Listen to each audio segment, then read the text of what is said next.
Hello everyone. आज का जो हमारा चैप्टर है वो है जेनेटिक्स का first chapter, principle of inheritance and variation. Basically principle of inheritance and variation में आज हम कुछ जनरल पॉइंट्स की बातें करेंगे, ठीक है। इसके नेक्स्ट वीडियो लेक्चर में हम मेंडल के सारे लॉ को एक्सप्लेन करेंगे, तो कुछ जो इम्पोर्टेंट बेसिक सी बातें हैं वो यहाँ पे कवर अप कर लेते हैं।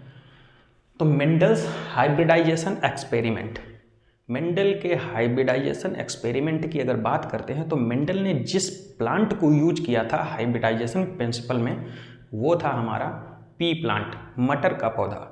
पाइसम सेटाइवम उसका साइंटिफिक नेम था और मेंडल ने कंटिन्यू 7 सालों तक इस पर एक्सपेरिमेंट किया था।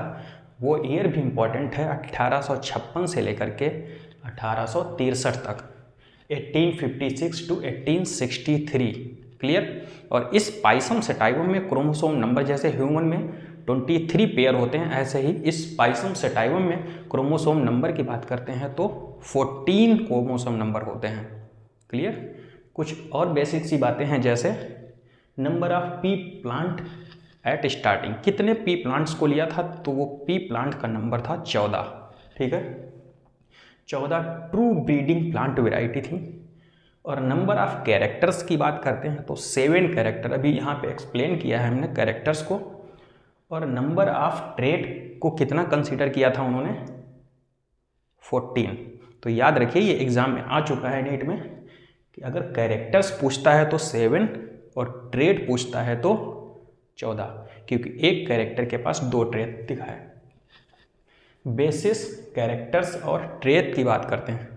ट्रेट जो हमने बताया एक तो डोमिनेंट होगा, एक रेसेसिव होगा, इसीलिए हर एक कैरेक्टर के 2 ट्रेट को यहाँ पे डिस्क्राइब किया है। बेसिस क्या है यहाँ पे, स्टेम हुआ, फ्लावर, सीड एंड पॉड। इनके कैरेक्टर की अगर बात करते हैं तो स्टेम की हाइट, और इसमें जो डोमिनेंट कैरेक्टर होगा हाइट में वो होगा टाल, और रेसेसिव ड्वार्फ मतलब छोटा। ऐसे ही फ्लावर में उसका कलर होगा और पोजीशन होगा। फ्लावर के कलर का अगर डोमिनेंट रिसेप्ट वो देखते हैं यहाँ पे कैरेक्टर तो क्या है, वायलेट, और रेसेसिव वाइट हो जाएगा। फ्लावर की पोजीशन बेस्ड अगर डोमिनेंट ट्रेट देखते हैं तो एक्सियल, एंड रेसेसिव हो जाएगा टर्मिनल, क्लियर। सीड में ऐसे ही 2 कैरेक्टर होंगे, कलर बेस्ड कैरेक्टर होगा और शेप बेस्ड कैरेक्टर होगा। कलर बेस अगर डोमिनेंट ट्रेट की बात करते हैं तो येलो, और रेसेसिव ट्रेट की बात करते हैं तो ग्रीन। ऐसे ही सीड में शेप बेस्ड जो कैरेक्टर होगा उसमें डोमिनेंट ट्रेट कैसा होगा, राउंड होगा सीड, और जो रेसेसिव होगा वो होगा रिंकल्ड, एकदम राउंड नहीं होगा, ठीक है।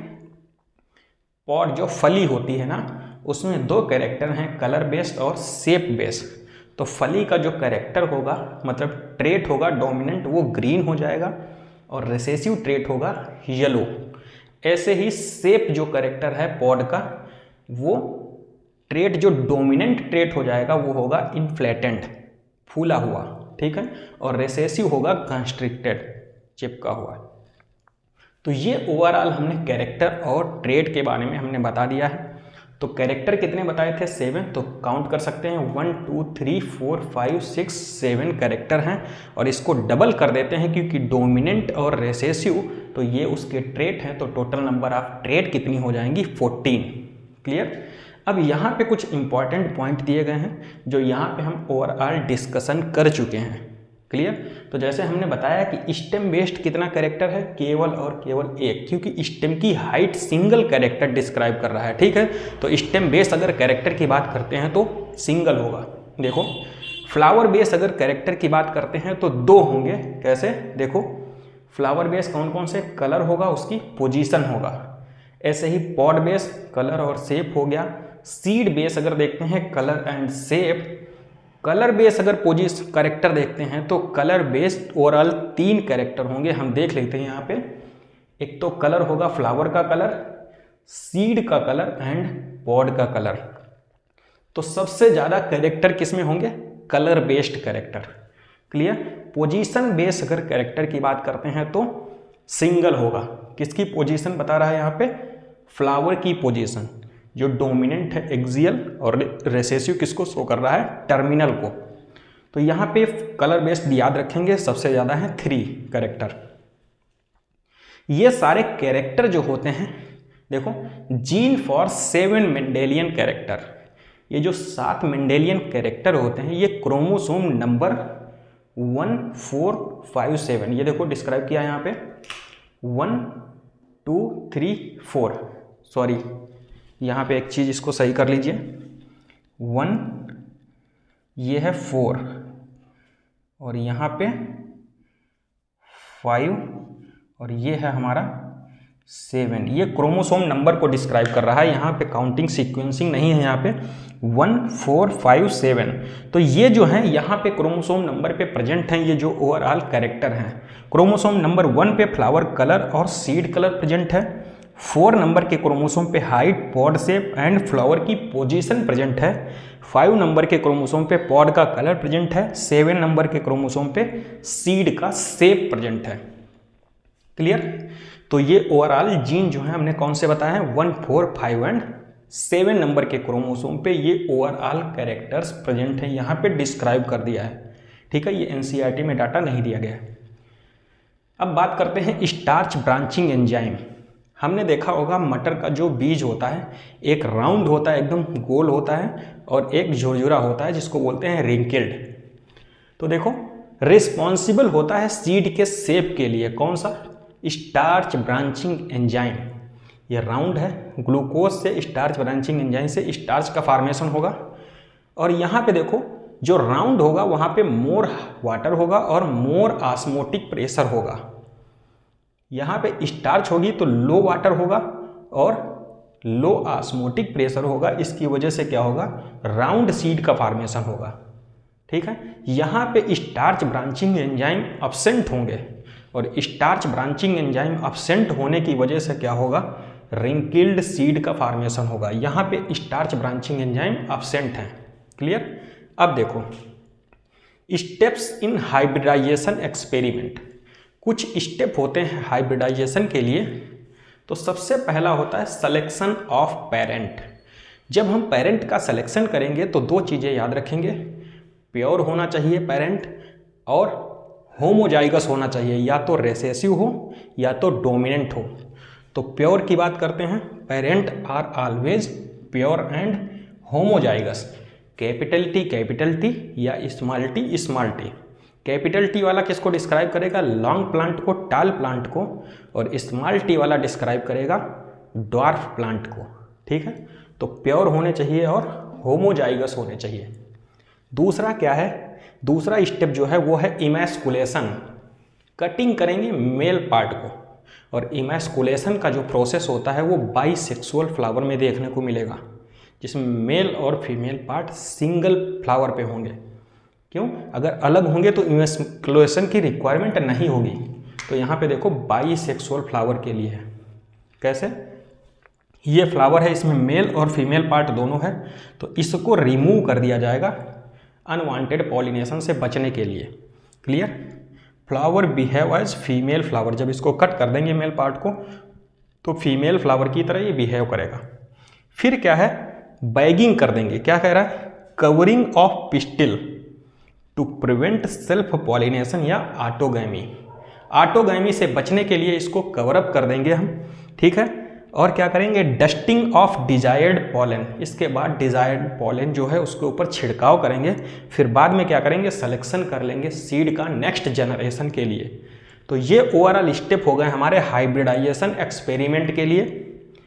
अब देखो यहाँ पे हम स्टार्ट कर रहे हैं इनहेरिटेंस ऑफ 1 जीन। एक सिंगल जीन के लिए जो इनहेरिटेंस होगा उसको हम बोल देंगे मोनोहाइब्रिड क्रॉस। 2 जीन के लिए होगा उसको बोल दें हम डाईहाइब्रिड क्रॉस। तो सबसे पहले यहाँ पे हम मोनोहाइब्रिड क्रॉस की बात करेंगे। तो Mendel perform 7 monohybrid crosses. Clear? Monohybrid cross के लिए, फॉर ईच मोनोहाइब्रिड क्रॉस के लिए देखो बात कर रहा है जीन कितने होंगे, 1 जीन होगा, और कैरेक्टर जैसे हाइट का कैरेक्टर लिया है ना, देखो 1 जीन अगर होगा तो उसके 2 एलील होंगे। 1 जीन लिया है, एलील कौन से होंगे, अगर हाइट का लिया है तो कैपिटल टी और स्मॉल टी इसके एलील्स हैं। कैरेक्टर की बात करते हैं तो हाइट का कैरेक्टर हमने लिया है। ट्रेट कौन से होंगे, 2 ट्रेट होंगे, एक तो टाल हो सकता है या तो ड्वार्फ हो सकता है। प्लांट 2 टाइप के, टॉल में कौन कौन से बनेंगे, कैपिटल टी बन सकता है यहाँ पे ये genotype, capital T small T बन सकता है। ड्वार्फ कौन सा बनेगा, स्मॉल टी। क्लियर, तो ये प्लांट हो सकते हैं। अब देखो F1 जनरेशन, सबसे पहले हमने क्या बताया था, पेरेंट को हम प्योर और होमोजाइगस पेरेंट को हम सेलेक्ट करेंगे। देखो सिलेक्शन किया ना, ये होमोजाइगस है ना, कैपिटल टी टाल है, ड्वार्फ है स्मॉल टी। तो हमने क्या बताया, पेरेंट प्योर एंड होमोजाइगस होने चाहिए। अब इससे हम गैमिट का फॉर्मेशन करेंगे। गैमिट इससे कैपिटल टी ले लिया और इससे ले लिया स्मॉल टी, ठीक है, गैमिट का फॉर्मेशन हो गया, हैप्लॉइड है। अब दोनों गैमिट में फर्टिलाइजेशन जब होगा ना, तो कैपिटल टी और स्मॉल टी इसका फॉर्मेशन हो जाएगा F1 जनरेशन में। F1 जनरेशन में जब कैपिटल टी और स्मॉल टी सेल्फिंग कराया ना, तो ये फॉर्मेशन हो गया टाल प्लांट का। अब इसके बाद इसमें जब सेल्फिंग कराएंगे, मतलब दो चीज़ें लेंगे, कैपिटल टी स्मॉल टी और कैपिटल टी स्मॉल टी, तो F2 जनरेशन में क्या देखने को मिलेगा हमको, देखो ऐसा सेल्फिंग कराते हैं, कैपिटल टी एक साथ, कैपिटल टी स्मॉल टी, फिर स्मॉल टी का फॉर्मेशन होगा और स्मॉल टी कैपिटल टी। तो एक चीज़ यहाँ पे देखने को मिल रहा है, फिनोटिपिक, ये हो गया हमारा होमोजाइगस टाल, ये हेट्रोजाइगस टाल और ये होमोजाइगस ड्वार्फ। तो फिनोटिपिक रेशियो अगर देखते हैं तो 3 प्लांट जो हैं वो टाल दिखेंगे और एक जो दिखेगा छोटा या ड्वार्फ प्लांट दिखेगा। तो फिनोटिपिक रेशियो कैसा होगा, 3:1 का F2 जनरेशन में। जीनोटिपिक रेशियो की बात करते हैं तो 1:1, ठीक, ये होगा जीनोटिपिक रेशियो, मतलब कि इंटरनल अपीयरेंस। फिनोटिपिक मतलब बाहर से कैसा दिख रहा है हमको, क्लियर। तो 3 प्लांट जो है वो लंबे दिखेंगे, एक जो दिखेगा छोटा, इसीलिए 3:1 का रेशियो हो गया यहाँ पे। कुछ इंपॉर्टेंट यहाँ पे नेमिंग है, उसको देख लेते हैं, टर्मिनोलॉजी है। जैसे प्योर को क्या बोलेंगे हम, पेरेंटल या नॉन रिकॉम्बिनेंट। तो अगर नॉन रिकॉम्बिनेंट का हम पूछ रहे हैं तो कितने हैं, 25% प्योर, पेरेंटल या नॉन रिकॉम्बिनेंट। इम्प्योर को बोलते हैं नॉन पेरेंटल या रिकॉम्बिनेंट, तो कितने हैं इम्प्योर, क्योंकि ये हेट्रोजाइगस है ना, इम्प्योर फॉर्म, तो 50% है यहाँ पे। प्योर, पेरेंटल, नॉन रिकॉम्बिनेंट की बात करते हैं तो स्मॉल टी है कितना, 25%। तो ये यहाँ पे टर्मिनोलॉजी है, इसको याद रखिए। अब जैसे यहाँ बाइनोमियल एक्सप्रेशन की बात करते हैं तो capital T plus small T का स्क्वायर कर देंगे तो बन जाएगा capital T small T 2 capital T small T, तो 1/4 होंगे होमोजाइगस लॉन्ग प्लांट और होमोजाइगस ड्वार्फ होंगे 1/4 और हेट्रोजाइगस होंगे 2/4। तो ये बाइनोमियल एक्सप्रेशन की बात कर रहा है यहाँ पे। जैसे एक क्वेश्चन है, individual phenotypically similar to parent. Phenotypically similar कौन कितने होंगे, तो 100% होंगे। क्यों, या तो लॉन्ग होंगे या तो शॉर्ट होंगे, ठीक है। तो फिनोटिपिकली सिमिलर टू पेरेंट की बात करता है तो 100% है। Individual genotypically similar to parent है तो कितना है, कैपिटल टी है, कैपिटल टी स्मॉल टी, क्योंकि देखो कैपिटल टी स्मॉल टी मतलब कि प्योर होमोजाइगस की बात करता है तो 50% है। इसके बाद हम नेक्स्ट वीडियो लेक्चर में कंटिन्यू करेंगे, ठीक है। तब तक इसको आप लोग समराइज कर सकते हैं, एक बार रिवीजन करिए। नेक्स्ट वीडियो लेक्चर में हम नेक्स्ट पार्ट को कंटिन्यू कर लेंगे, ठीक है। Thank you.